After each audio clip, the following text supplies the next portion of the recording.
Okay, hello again. I have finished all of the blocks for our runner. I've used a recycled quilt, and I think they're just adorable. I think you will too when you see this when it's done. So now it's time to join our blocks, and I'm going to join the blocks using the build-as-you-go quilting method. And to do that, it's very simple and very easy. What we're going to do is flip the blocks to the back side, and instead of making a bulky seam, we are going to fuse these blocks together using batting tape. Now there are several brands of batting tape out there. I like the heat press batting brand. It's a very fine knit material with a fusible side on the back. It's the rough side. It's a very fine sheer knit. What's nice about this is the fusible material was developed for both the hand and the machine quilter, so your needle will go in and out of it very easily if you're hand quilting, and if you're machine quilting, it will not gum up your needle. The second thing that's special about this product is that it has been pre-shrunk, and if you're going to be fusing your blocks together, you do want your batting tape to be pre-shrunk. Otherwise it's going to draw it up and you're going to lose your precision as you work your way through your quilt.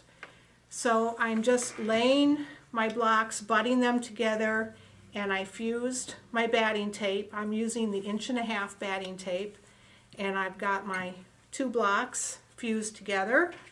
I've already fused these 3, so I'm going to go ahead and join them now. And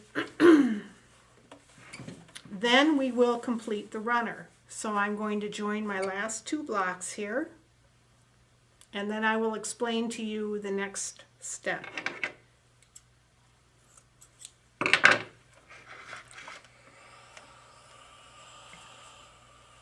You just kind of pinch your edges together so that there's no gap, but there's no overlap either.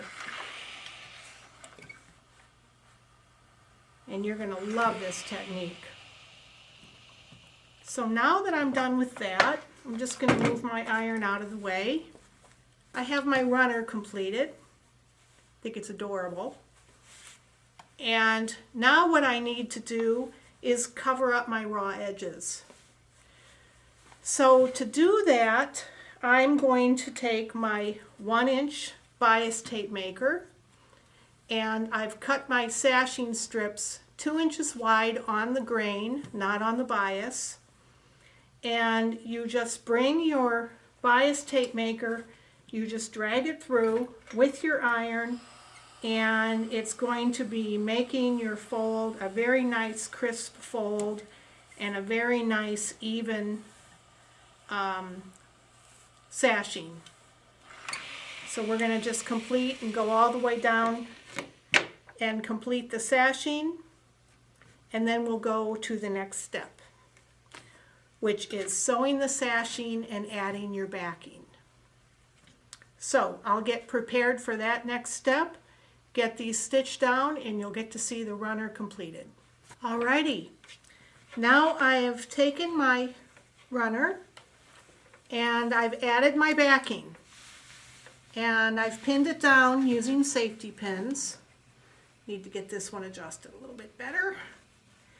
And now it's time to cover up my raw edges at the intersections where I fused my blocks together. So I'm going to take my sashing, in this case I made 1-inch sashing, and I'm going to lay the sashing across the intersections of all of my block. But I'm going to lay my sashing across all of my intersections, and then I'm going to go to my sewing machine and stitch the sashing down. I'm going to be stitching all the way through to the backing, and that's going to give me my completed build-as-you-go method. So I'm going to go ahead and stitch this sashing down.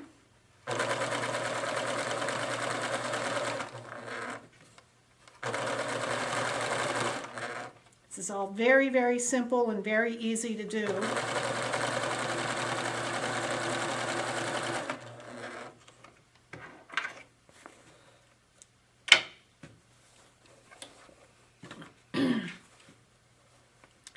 go to the other end, and I'm using my IDT dual feed, which is the top feed system on the Pfaff sewing machine.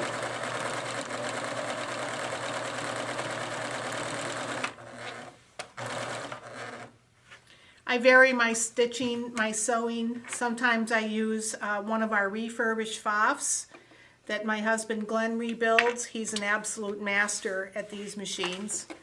And sometimes I use the Brother when I want to use my decorative stitches and really have a good time with my gorgeous decorative stitches. I use the Brother machines.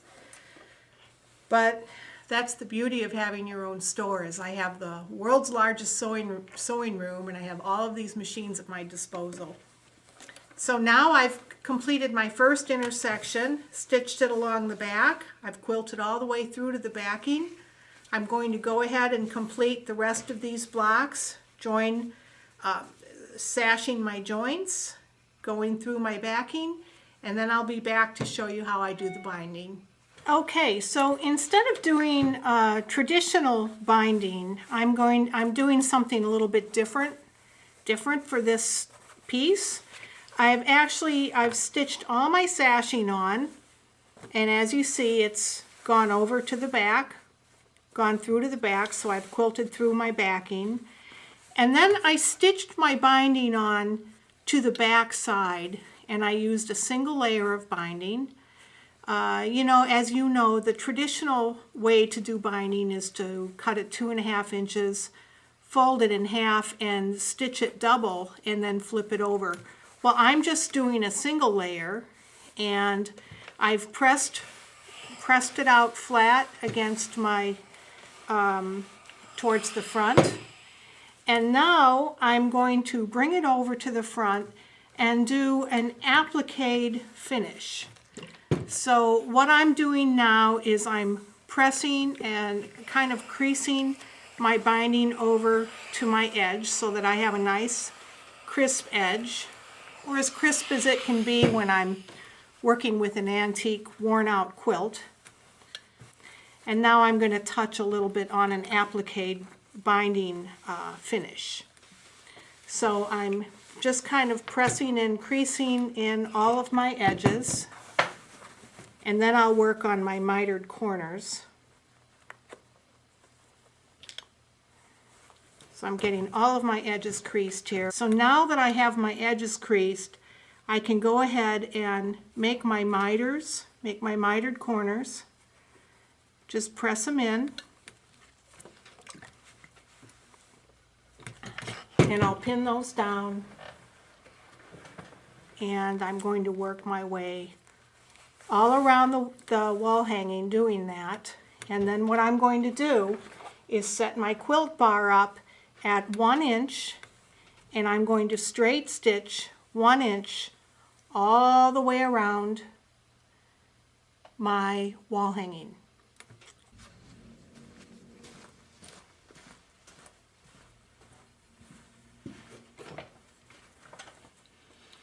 I've placed my quilt bar so that this edge, my quilt bar, is 1 inch between the needle and the edge of my quilt wall hanging. And I'm just going to stitch this down all the way around. I'm using a straight stitch length of 3.5. Don't forget to remove your pins before you stitch over them. You do not want to hit a pin.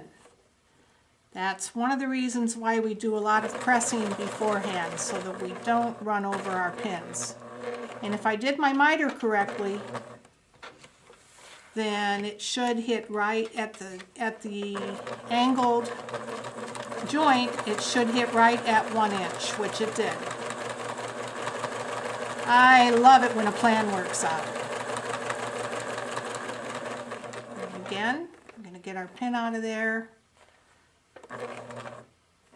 There's my joint, and I'll pivot, and again, wow, 2 out of 4 so far I got. So I'm going to work my way around, and then I'm going to trim off all of this excess.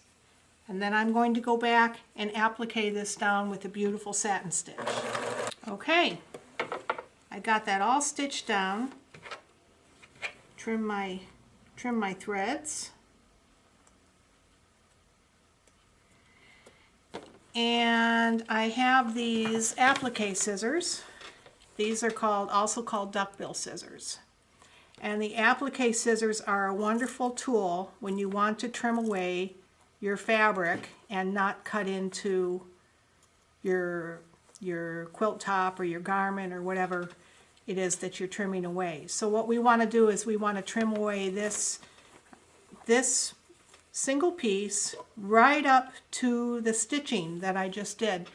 So we lay this duckbill right against the stitching, right up to that stitching line, and we trim, and we get a beautiful trim all the way around. We're going to trim this all the way around our wall hanging so that we have this single raw edge here.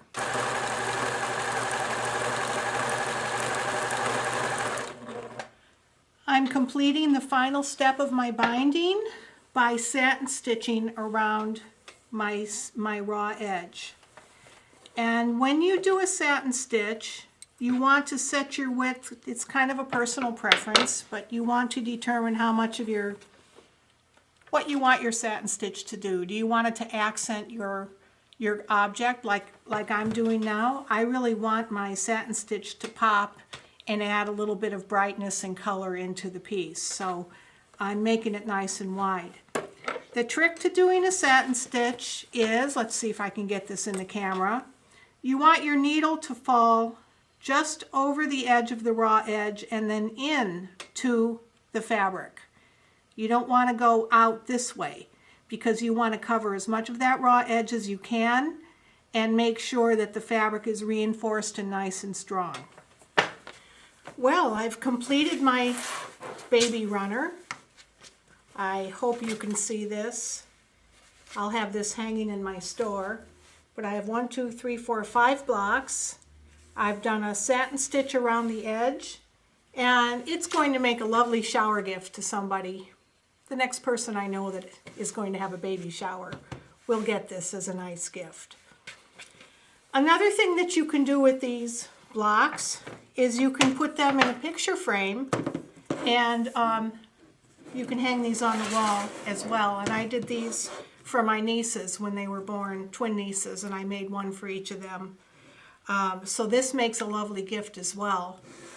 But I hate to throw these old quilts away. There's so many things that you can do with them, even if you just take the blocks and make eyeglass cases out of them or whatever you want. But don't throw those old quilts away. They still have a lot of life to offer us and a lot of joy to give us. Thanks for watching, and we'll see you next time.